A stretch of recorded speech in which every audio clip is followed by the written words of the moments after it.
ગૌ માતાના લાભાર્થે કથાનું આયોજન છે। એમાં યથાશક્તિ નાના મોટી મદદ કરવા શ્રાવણ મહિનામાં ઉપસ્થિત થયા ત્યારે આપ સૌને નમન ને વંદન કરું છું। શ્રાવણ મહિનાની શુભેચ્છાઓ પાઠવું છું। ખૂબ સારું છે કે એક બાજુ શિવ કથા એટલે દેવોના દેવ મહાદેવ,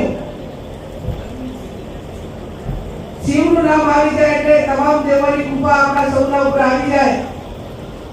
આપણે રોજિંદાના જીવનમાં હર હંમેશા કોઈ જવાબદારી સ્વીકારવી પડે કે નિર્ણય લેવો પડે ત્યારે કઠોર ભાવે પણ આપણે ઘણા કહેતા હોય વાત સ્વીકાર કરીને એમ કહેવું પડે કે જેમ ભગવાન શંકરે ઝેર પીધું એમ ઝેર પીને પણ અમે કહીએ એમ કરવું પડશે। એ આપણી પ્રણાલિકા એટલા માટે ઝેર એટલે કોઈ મરવા માટેનું ઝેર નહીં, પણ કરવા દેવું હોય, માન હોય, અપમાન હોય, જે કઈ નાના મોટા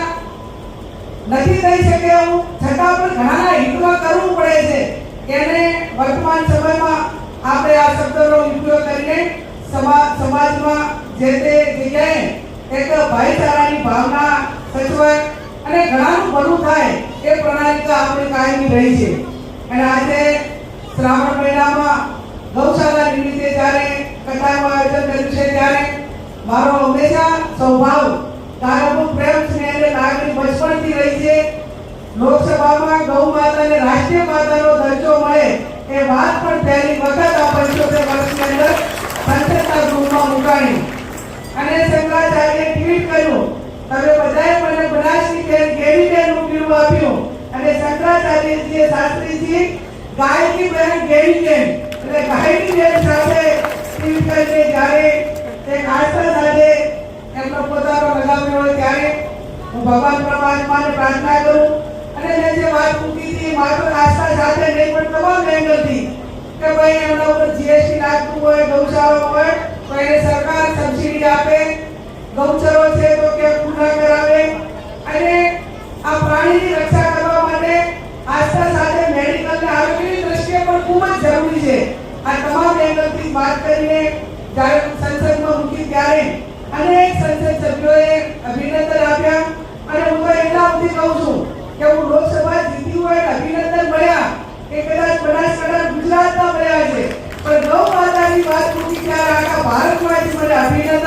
અને આભાર વ્યક્ત કરવા માટે તેમને ફોન આવ્યો। અને આ વાતને આપણે સૌ આગળ વધારીએ અને ભગવાનને પ્રાર્થના કરીએ કે જે સરકારમાં બેઠેલા કે જે સત્તા સ્થાને છે એ સત્તા સ્થાને બેઠેલા લોકો વહેલામાં વહેલી આના માટે પૂર્ણ વિચારણા કરે અને ઘણા લોકોની દેશ ઉપર છે લાગણી, પ્રેમ, સ્નેહ, ભાવ અને માગણી છે એને ગ્રાહ્ય રાખીને આવનાર સમયમાં આ નિર્ણય લે। આપ સૌ અહીંયા મોટી સંખ્યામાં કથા સાંભળવા આવ્યા છો ત્યારે ભગવાન દેવરાજ મહાદેવજીના આશીર્વાદ આપને મળે। આમ તો જ્યારે શાસ્ત્રીજી બાપુ જ્યારે વાત મૂકવાની હતી એ ટાઈમે મગરવાડા ગૌ ભક્તો અને બનાસકાંઠા સંતોની એક મને લાગે કારોબારીની મીટિંગ હતી અને સંતો આગળ હું બોલી હતી। એ ટાઈમે મેં કીધું હતું કે જાહેર સ્ટેજ ઉપર બોલવું, રાજકીય સ્ટેજ ઉપર બોલવું, ભાષણમાં બોલવું અને સંતો પાસે બોલવું આ બે વચ્ચે ઘણો તફાવત છે, અંતર છે। કેમ કે સંતો પાસે સંતોની હાજરીમાં બોલવું અને ના બોલવું તો એની શું પરિણામ આવે એ હું સમજું છું। એ વાત કહીને મેં જ્યારે શરૂઆત કરી ત્યારે સાધુ સંતોના આશીર્વાદ મળ્યા, બનાસકાંઠાની જનતાના આશીર્વાદ મળ્યા અને આપ સૌને ખાતરી આપું છું કે મારા લાયક જે કઈ નાના મોટું કામ હોય એ કામ હું ખૂબ ગંભીરતાપૂર્વક, જવાબદારીપૂર્વક પૂરેપૂરું કરવા માટેનો પ્રયત્ન કરીશ। આ ગૌશાળા નિમિત્તે મારી સંસદની ગ્રાન્ટમાંથી ભૌતિક સુવિધાઓ માટે 3 લાખ રૂપિયાની ગ્રાન્ટની જાહેરાત